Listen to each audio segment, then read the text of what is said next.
Keep your brain young and creative. എങ്ങനെയാണ് നിങ്ങളുടെ മസ്തിഷ്കം വളരെ യൗവനപൂർണ്ണവും ക്രിയേറ്റീവുമായിട്ട് നിലനിർത്താൻ കഴിയുന്നത്, പ്രത്യേകിച്ച് പ്രായം വരുമ്പോൾ അൽസൈമേഴ്സ്, മെമ്മറി പ്രോസസ് ഇങ്ങനെയൊന്നും ഉണ്ടാകാതെ നമുക്ക് എങ്ങനെ ഇത് മെയിൻറ്റെയിൻ ചെയ്ത് പോകാം, അതിന് എന്തൊക്കെ ട്രിക്കുകളാണ് അല്ലെങ്കിൽ സജഷൻസാണ് നിങ്ങൾക്ക് തരാനുള്ളത്? നിങ്ങളുടെ അറിവിൽ നിന്ന് ഓരോ പോയിന്റ് ഓരോരുത്തർ പറയുക. ഒരാൾ ഒരു പോയിന്റ് ഒന്നിച്ച് പറയരുത്, പല പോയിന്റ് ഒന്നിച്ച് പറയരുത്. ഓരോരുത്തരും ഓരോന്ന് നിർദ്ദേശിക്കുക. ആ പോയിന്റ് പറയുമ്പോൾ വേറെ ആരും അതിനെ വിമർശിക്കുകയോ അതിനെ ക്രിട്ടിസൈസ് ചെയ്യുകയോ ഒന്നും പറയരുത്. ഈ പോയിന്റ് എല്ലാം ഇങ്ങനെ എല്ലാവരുടെയും ടേൺ കഴിയുമ്പോൾ ഓരോ ടേണിലും ഓരോ പോയിന്റ് ഓരോരുത്തരും പറയാം. അങ്ങനെ തീർന്നു കഴിയുമ്പോൾ നമുക്ക് ഇത് കൺസോൾട്ടേറ്റ് ചെയ്ത് പോയിന്റ് സെലക്ട് ചെയ്യണം. അപ്പോൾ അതിനകത്ത് യുനാനിമസ് അഭിപ്രായം അനുസരിച്ച് സെലക്ട് ചെയ്യാം. അന്നേരമാണ് ഡിസ്കഷൻ വരുന്നുള്ളൂ. ആ പോയിന്റ് സെലക്ട് ചെയ്യുമ്പോൾ അത് വേണോ ഇത് വേണോ എന്നുള്ളത്. അപ്പോൾ ഏറ്റവും നല്ല പോയിന്റ്സ് കണ്ടുപിടുത്തുക, അത് സബ്മിറ്റ് ചെയ്യുക. ഒരു 10 പോയിന്റെങ്കിലും ഇവിടെ വന്ന് പറയാൻ പറ്റിയാൽ അത് നമ്മൾ എഴുതി തരണം. ഒരാൾ രേഖപ്പെടുത്തണം. സാബൂറൊക്കെ ഒക്കെ ജയിപ്പിക്കുന്ന ആളാണ്, അതൊക്കെ അറിയാം. അത് പറഞ്ഞു കൊടുത്തത്.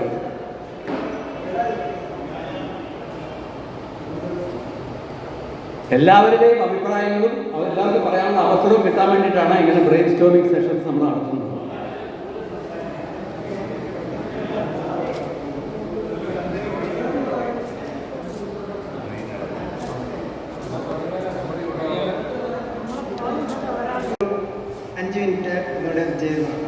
അതായത് നമ്മൾ കൂടുതൽ കോൺഷ്യസ് ആയിട്ട് സന്തോഷത്തോടെ വിത്ത് ഓപ്പൺ ഹാർട്ട് മാക്സിമം നിങ്ങൾ സൗണ്ട് ഉണ്ടാകും. ചെയ്തു നോക്കാം.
പിന്നെ ഞാൻ മാറ്റി.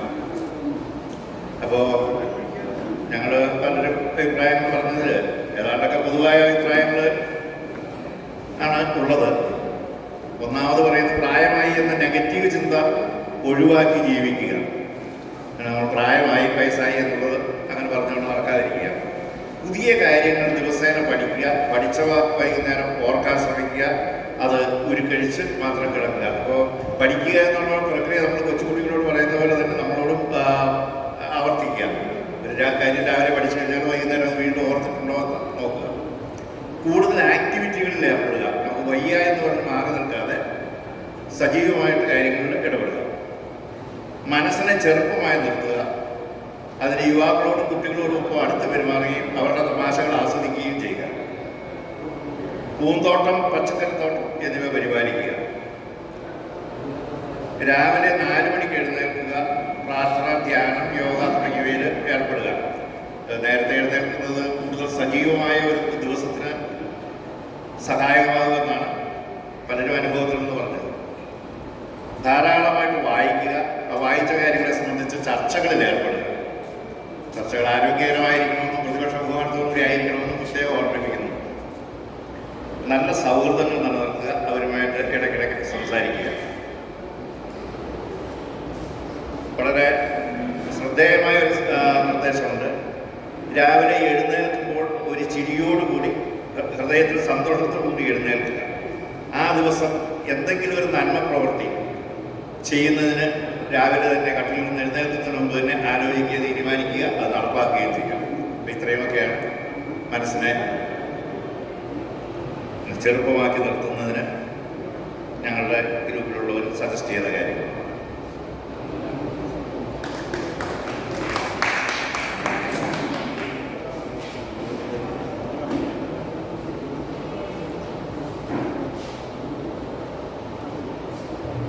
എൻ്റെ പേര് George Joseph.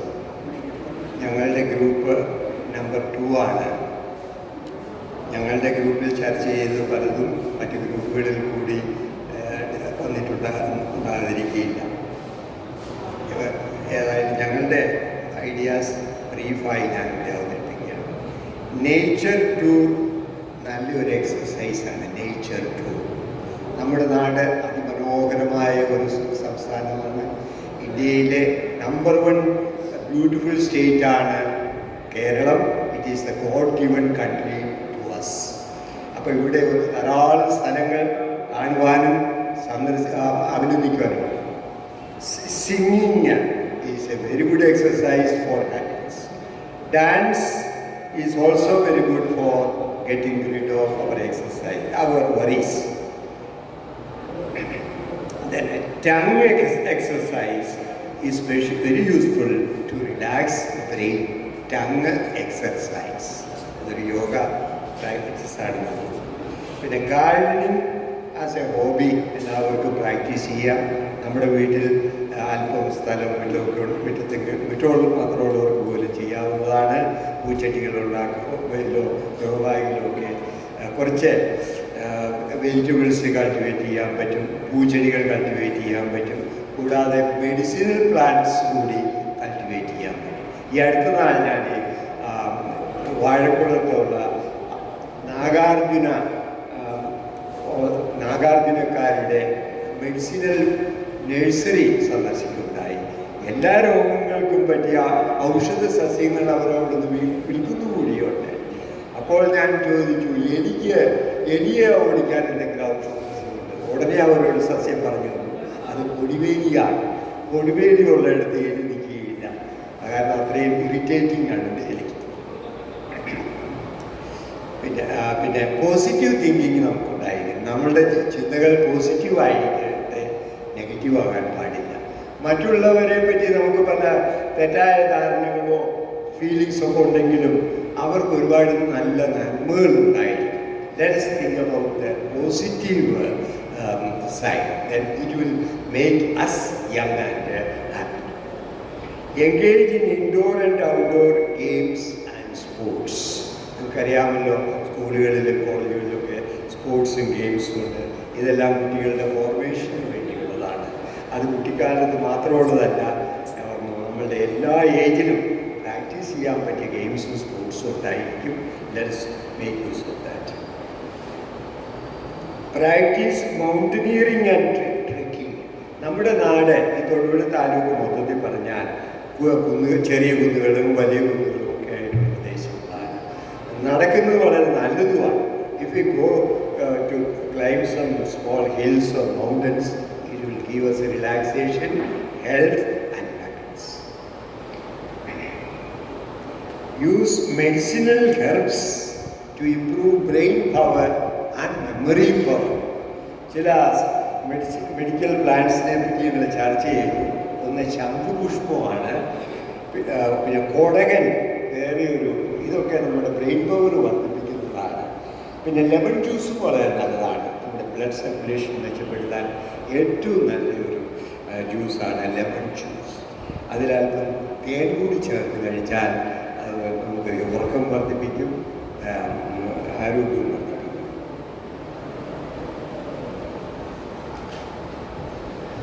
Unless എക്സർസൈസ്ഡ് memory diminishes എന്നാണ് ഓവർ. അതായത് memory will improve only through exercise. അപ്പോൾ നമ്മൾ പലതും മറക്കുന്ന സ്റ്റേജിലേക്ക് ഓൾഡേജ് ആകുമ്പോൾ വന്നുകൊണ്ടിരിക്കുകയാണ്. നമ്മൾ മറക്കാതിരിക്കാൻ കഴിയുന്നതും മെമ്മറി റിവൈസ് ചെയ്തുകൊണ്ടിരിക്കുക. ഓരോ ദിവസവും ഒരു ചെറിയ ഡെയിലി ഡയറി നമ്മുടെ ഡയറി ബുക്കിൽ എഴുതിയാണെങ്കിൽ ആ ദിവസം നടന്ന കാര്യങ്ങളൊക്കെ ഒന്നുകൂടി ഓർക്കാനും റെക്കോർഡ് ചെയ്യാനും പറ്റും. പിന്നീട് നമ്മുടെ ഡയറി ഓടിച്ച് നോക്കുമ്പോൾ പഴയ കാര്യങ്ങൾ മെമ്മറിയിലേക്ക് കൊണ്ടുവരാനൊക്കെ എളുപ്പമുണ്ട്. മെമ്മറി തീർച്ചയായിട്ടും ദിവസവും എക്സർസൈസ് ചെയ്യാൻ ഡയറി റൈറ്റിംഗ് വളരെ നല്ലത്. വാക്കിങ് വളരെ നല്ലൊരു എക്സസൈസാണ്. എല്ലാവർക്കും വാക്കിംഗ് ആവശ്യമാണ്. വലിയ കടുത്ത എക്സസൈസുകൾ ചെയ്യാൻ പറ്റാത്തവർക്ക് ചെറിയ വാക്കിങ് ചെയ്യാം. വീടിന് പുറത്ത് വാക്കിങ്ങിന് പോകാൻ പറ്റാത്തവർ മുറിക്കകത്തെങ്കിലും വാക്കിങ് ചെയ്യാം. അങ്ങനെയാണ് നമ്മുടെ ബ്ലഡ് സർക്കുലേഷൻ നിലനിർത്തുന്നത്. ആഫ്റ്റർ മീൽസ് വാക്കേ മൈൽ എന്നാണ് പ്രോവർബ്. ഭക്ഷണം കഴിഞ്ഞ് ഉടനെ ഉറങ്ങാൻ പോകുന്നത് ഒരു ആരോഗ്യശീലമല്ല. ആ ഭക്ഷണത്തിന് ശേഷം അല്പം നടക്കുക എന്നാണ് ഇതൊരു പ്രോവർബാണ്. ആ പ്രോവർബിൽ നിന്ന് തീർച്ചയായും നമുക്ക് അല്പം പഠിക്കാനുണ്ടായിരിക്കും. ഓരോ ഭക്ഷണത്തിന് ശേഷവും അല്പം നടക്കുവാൻ ശ്രമിക്കുക. Never entertain negative or adverse thoughts about others, but let us entertain only good thoughts about others. Traveling and sightseeing വളരെ യൂസ്ഫുൾ ആണ്. അത് നമുക്ക് ഇടയ്ക്ക് സൈറ്റ് സീയിങ്ങിന് ട്രാവലിങ്ങിനും ഒക്കെ അടുത്തുള്ള സ്ഥലങ്ങളിലും ദൂര സ്ഥലങ്ങളിലും എല്ലാം പറ്റും. പക്ഷേ നിങ്ങളുടെ അടുത്തുള്ള സ്ഥലങ്ങളിൽ തന്നെ പതിവായിട്ട് നടക്കാൻ പോയാൽ എന്തെല്ലാം മനോഹരമായ കാഴ്ചകൾ കാണുവാൻ പറ്റും. ഒരു ഉദാഹരണം ഞാൻ പറയാം. എൻ്റെ ഗ്രാമം കുടുങ്ങിയാണ്. തൊടുപുഴ താലൂക്കിൻ്റെ തെക്ക് പടിഞ്ഞാറ് മൂലയിലുള്ള ബൗണ്ടറി ഗ്രാമമാണ്. അവിടെ മുഴുവൻ മലകളാണ്. ഈ അടുത്ത ദിവസം ഞാൻ 1-2 മലകൾ കയറാൻ പോയി. അവിടെ ഒരു മീൻപാറ എന്ന് പറഞ്ഞ ഒരു വ്യൂ പോയിന്റ് ഉണ്ട്. പ്രധാനപ്പെട്ട ഒരു വ്യൂ പോയിന്റാണ്. കേരള ടൂറിസത്തിൽ അടയാളപ്പെടുത്തിയിട്ടുള്ള ഒരു പ്രധാന വ്യൂ പോയിന്റ് തന്നെയാണ്. ഞാൻ ഗൂഗിൾ മാപ്പ് എടുത്ത് നോക്കുമ്പോൾ ഈ മീൻപാറയൊക്കെ അവിടെ എഴുതി വെച്ചിരിക്കുന്നു. മനോഹരമായ ദൃശ്യങ്ങളാണ് അതിൻ്റെ മുകളിൽ നിന്ന് 4 വശത്തും കാണുവാൻ കഴിയും. പടിഞ്ഞാറ് ഞാൻ പോയ സമയം വൈകുന്നേരം 5 മണി കഴിഞ്ഞായിരുന്നു. സൂര്യാസ്തമനം കാണാനാണ് പോയത്. ആളുകൾ എന്നോട് പറഞ്ഞ് ഞാൻ കേട്ടിരുന്നു, അവിടെ ക്ലൗഡ്സ് ഇല്ലാത്ത ദിവസം ചെന്നാൽ വൈകുന്നേരം സൂര്യൻ കടലിൽ താഴ്ന്നത് കാണാൻ പറ്റും. അവിടെ നിന്ന് എനിക്ക് കടൽ കാണുവാൻ പറ്റി. ആലപ്പുഴ മുതൽ കൊച്ചി വരെയുള്ള അറബിൻ കടൽ അവിടെ നിന്ന് കാണുവാൻ പറ്റും. അതുപോലെ തന്നെ സൂര്യൻ അസ്തമിക്കുന്നു, വെള്ളത്തിലേക്ക് താഴുന്ന പോലെ ഫോട്ടോയിൽ നമുക്ക് എടുക്കാൻ പറ്റും. വൈകുന്നേരമായി അല്ലെങ്കിൽ അവിടെ എല്ലാം മൂടൽമഞ്ഞ് പോലെ തോന്നും. ഏറ്റവും പറ്റിയത് ക്ലിയർ ആയിട്ടുള്ള ഒരു സ്കൈ. അപ്പോൾ ഇങ്ങനെയുള്ള ബ്യൂട്ടിഫുൾ പ്ലേസസ് നമ്മുടെ എല്ലാ പരിസരങ്ങളിലും ഉണ്ടാകും. Kerala is A God given state. We should love it. We have to encourage our youngsters also to love Kerala. If we don't do that, they will all quit Kerala and go to other countries as refugees. They are not going to be honored in other countries. They will be like the Bengalis or Assamese who are coming to work in our there. That will be the condition.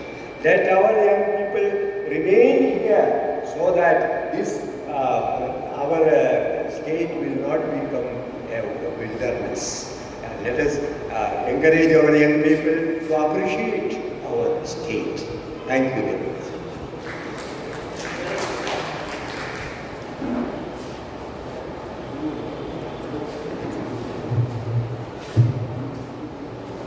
ഞാൻ Sasi P Mattam, group 3 ലീഡറാണ്.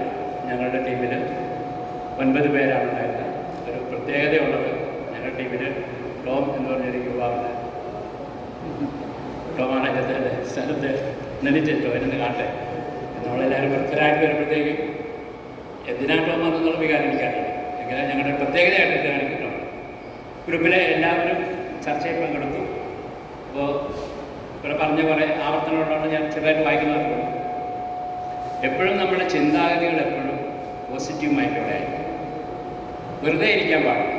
എന്തെങ്കിലും ചിന്തിക്കാം, പക്ഷേ അത് positive approach ഉണ്ടെങ്കിൽ സമൂഹത്തിന് ഗുണം ചെയ്യുന്ന ഒരു പോസിറ്റീവ്. അവനവന് മറ്റൊരു ചേർത്ത് സാഹസാറ് തന്നെ നല്ല ബന്ധങ്ങൾ നിലനിർത്തും. എല്ലാവരുമായിട്ട് ബന്ധം വേണമെന്നില്ല. നല്ല ബന്ധങ്ങൾ നമ്മൾ നിലനിർത്താൻ വേണ്ടി ശ്രമിക്കാം. അപ്പോൾ അതിനകത്തൊരു എൻ്റെ ഒരു മെമ്മറിയിൽ കണ്ട ഒരു ഇംഗ്ലീഷ് പഴയാണ്, നമ്മളുടെ അയൽപക്കക്കാരൻ ആരായിരിക്കണമെന്ന് നമുക്ക് തീരുമാനിക്കാവില്ല. പക്ഷേ നമ്മുടെ നല്ല സുഹൃത്ത് ആരായിരിക്കണമെന്ന് നമുക്ക് തീരുമാനിക്കാം. അതാ സാർ പറഞ്ഞതിൻ്റെ പുരളെന്ന് എനിക്ക് തോന്നുന്നു. പിന്നെ മറ്റൊരു അഭിപ്രായം വന്നത് കുട്ടികളുമായിട്ട്, ടോമിൻ്റെ കമൻ്റാണ്, കുട്ടികളുമായിട്ട് കൂടുതൽ ഇടപഴകുമ്പോൾ പ്രായമായവരുടെ മനസ്സ് അല്ലെ ശാരീരികമായിട്ട് അല്ലെങ്കിൽ ഫിസിക്കലായിട്ട് എന്തെങ്കിലും മാനസികമായിട്ട് നമ്മൾ യങ്ങാകും. അത് പല കാര്യങ്ങളിലും പറയാനുള്ള സത്യം ടോം പറഞ്ഞത് മാത്രം. പിന്നെ കൂടുതൽ വ്യായാമം ചെയ്യും. അതിൻ്റെ അകത്ത് പറ്റുന്നവല്ല. ഗോവിന്ദ സാർ പറഞ്ഞതിൻ്റെ ചുരുക്കം പറഞ്ഞാൽ നമ്മൾ നടന്നു പോവുകയാണെങ്കിൽ പോലും ആ യാത്രയിൽ പോലും നമുക്ക് ചില വ്യായാമങ്ങൾ നടന്നുകൊണ്ടിരിക്കും. എനിക്കതിൻ്റെ അറിയില്ല, അല്ലാതെ ഗോവിന്ദ സാറിൻ്റെ ഒരു അഭിപ്രായമാണ്. പിന്നെ സാറ് പറഞ്ഞൊരു വളരെ ഒരു കാര്യം, ഇവിടെ ധ്യാനത്തിൽ ഏർപ്പെടുക. അതുകൊണ്ട് അദ്ദേഹം പറഞ്ഞത് നമ്മൾ ജോലി ചെയ്യുമ്പോൾ എപ്പോഴും എവിടെ കാണുന്നത് ഒരു അതൃപ്തിയോടെ ജോലി ചെയ്യും. ഇപ്പോൾ എല്ലാ മേഖലയിലും നമുക്ക് കാണാം, ഒരു സന്തോഷമൊക്കെ നമ്മൾ ജോലി ചെയ്യണം. അപ്പോൾ അതിൻ്റെ അകത്ത് ചുരുക്കി പറഞ്ഞപ്പോഴത്തേക്കും പറയുകയാണെങ്കിൽ വർക്ക് ഈസ് വർഷിപ്പ് എന്നുള്ള ആ ഒരു മോട്ടോ എടുത്തുകൊണ്ട് നമ്മൾ വർദ്ധിച്ചാൽ പ്രാർത്ഥിക്കുന്നത് നമ്മൾ അയൽക്കാരൻ ചെയ്യുന്നു എന്ന നമുക്കുള്ള കാര്യം നമുക്കില്ല. നമ്മൾ പ്രാർത്ഥിക്കുവാണ്, ഒരു വിശ്വാസത്തിൻ്റെ പേരിലുള്ള പ്രാർത്ഥന നടത്തുമ്പോൾ അതിൻ്റെ അകത്ത് വേറെ നമ്മളൊന്നുമില്ല. അപ്പോൾ നമ്മളത് ആസ്വദിച്ചുകൊണ്ട് ഭക്ഷണം കഴിക്കുമ്പോഴൊക്കെ പറയാറില്ല, ആസ്വദിക്കും. പിന്നെ സമൂഹത്തിൻ്റെ പുരോഗതിക്ക് ഉതകുന്ന പ്രവൃത്തിയിൽ നമുക്ക് ചെയ്യാൻ പറ്റും. പിന്നെ നമുക്ക് വേണ്ടി മാത്രം, എല്ലാ സമൂഹത്തിനും എല്ലാ കുടുംബത്തിനും വേണ്ടി മാത്രമല്ല, നമുക്ക് വേണ്ടി മാത്രം നമ്മുടേതായ നിലനിൽപ്പിന് വേണ്ടി എങ്കിലും 1 മണിക്കൂർ സമയം ചെലവഴിക്കും. അത് ജോൺ സാർ പണ്ട് ഞങ്ങളൊക്കെ സർവീസ് എന്ന് പറഞ്ഞാണ്, നിങ്ങളൊരിക്കലും നന്നായിട്ട് ഭക്ഷണം കഴിക്കണം. നിങ്ങളിപ്പം കുടുംബത്തിന് വേണ്ടി മാത്രം ജോലി വെക്കരുത്. കാരണം നമ്മുടെ ഇതെല്ലാം കഴിഞ്ഞ് കഴിഞ്ഞാൽ നമുക്ക് വീണ് പോയി കഴിഞ്ഞാൽ നമ്മൾ ശുശ്രൂഷിക്കേണ്ടത് നമ്മുടെ ബന്ധുക്കളാണ്. അതുകൊണ്ട് നമ്മൾ നന്നായിട്ട് ജീവിക്കണം. ജോൺ സാർ പണ്ട് പറഞ്ഞിട്ടാണ്, വർഷങ്ങൾക്ക് മുമ്പ് പറഞ്ഞു. പിന്നെ കുറച്ച് സമയം ഒരു നിശബ്ദതയുടെ മൂല്യം നമ്മളറിയണം. മഹാന്മാരായ ആൾക്കാരെല്ലാം ധ്യാനനിരതരായി എന്ന് പറയുന്നതിന് മറ്റൊരു വശമായിരിക്കാം. ഏതായാലും കുറച്ച് സമയം. പിന്നെ നാളത്തെ ദിവസം ഇന്നത്തേക്കാൾ മനോഹരമായിരിക്കും എന്ന ചിന്താഗതിയോടെ ഞാനില്ലെങ്കിലും ഈ ലോകം ഇങ്ങനെയൊക്കെ തന്നെ നടന്നോളും എന്ന ഒരു കുറച്ചൊരു വലിയ വിശാല മനസ്സോടെ നമ്മൾ കിടന്നാൽ നമ്മുടെ മനസ്സ് ശാന്തമാണ്. നാളെ ഉണ്ടെങ്കിൽ നമുക്ക് അന്നേരം പ്ലാൻ ചെയ്യാം, വലിയ പ്ലാൻ. ഒരു സ്വപ്നത്തോടു കൂടി കിടണം. പിന്നെ ഒരാൾ പറഞ്ഞ് ദിവസം 2 തവണയെങ്കിലും കുളിക്കണം, പറ്റുമെങ്കിൽ അത് ഒഴുക്കുള്ള വെള്ളത്തിൽ മുങ്ങിക്കുളിക്കണം. നമുക്ക് എത്ര പേർക്ക് സാധിക്കും? ടാപ്പുള്ള വെള്ളത്തിൽ ഇതുപോലെ ചിലപ്പാണ്. ഇത്തരം കുറേ കാര്യങ്ങളാണ്.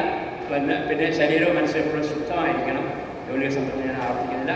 അമിത ആഹാരം ഒഴിവാക്കണമെന്നുള്ള ഒരു കമൻറ്റ് വന്നിട്ടുണ്ട്. പിന്നെ എപ്പോഴും നമ്മൾ പൊതുവേ ഇതിനു മുമ്പ് ആദ്യത്തെ ആൾ പറഞ്ഞത് സാർ പറഞ്ഞ പോലെ അത് കുറേ ഉണ്ട്. അതുകൊണ്ട് പിന്നെ ആ ഭാഗത്തേക്ക് നടക്കുന്നില്ല. നമ്മൾ സമൂഹത്തിൻ്റെ ഭാഗമായിട്ട് ജീവിക്കുക.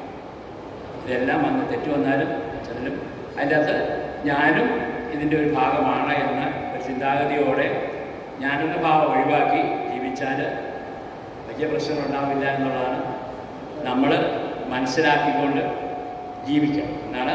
അധികം പേരും പെൻഷൻകാരായതുകൊണ്ട് മാത്രം ഞാൻ ആരോ വാക്ക് വെച്ചിട്ടും. അപ്പോൾ കേട്ട എല്ലാവർക്കും നന്ദി.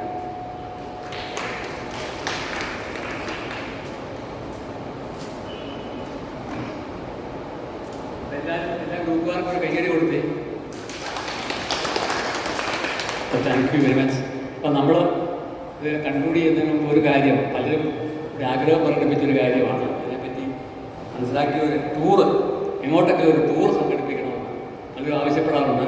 അതിന് നമുക്ക് വളരെ നല്ല അവസരങ്ങളുണ്ട്.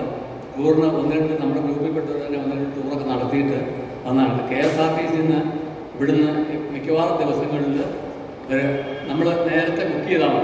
അവരെല്ലാ കാര്യങ്ങളും നോക്കിക്കോളും, കൊണ്ടുപോകും. ഫുഡ് ഉൾപ്പെടെ ചിലപ്പോൾ അവർ കപ്പലിലൊക്കെ പോകുകയാണെങ്കിൽ ഫുഡ് ഉൾപ്പെടെയാണ്. ആ എമൗണ്ട് അടച്ചു കഴിഞ്ഞാൽ നമുക്ക് യാതൊരു തലവേദനയില്ല. അവരവിടെ കൊണ്ടുപോയി കാണിച്ച് തിരിച്ച് ഇവിടെ കൊണ്ടുപോകും. ചിലപ്പം ചില സ്ഥലങ്ങളിലേക്ക് പോകുന്നത് രാത്രി 11 മണിയാവും, ചില സ്ഥലങ്ങളിലേക്ക് പോകുന്ന 8-9 മണിയൊക്കെ ആവും. അപ്പോൾ അതിനുള്ള തയ്യാറെടുപ്പുകൾ ചെയ്തിട്ട് വേണം പോകാനായിട്ട്. വന്നു കഴിഞ്ഞിട്ട് വീട്ടിൽ തിരിച്ചു പോകാൻ ബുദ്ധിമുട്ടുണ്ട് എന്ന് തോന്നുന്ന രീതിയിലാവരുത്. ഇപ്പം ഞാൻ ഇവിടെ ഒരാൾ പോയതിൻ്റെ ഒരാൾ അതിന് ഡീറ്റെയിൽസ് തന്നിട്ടുണ്ട്. അത് ഞാൻ നിങ്ങൾ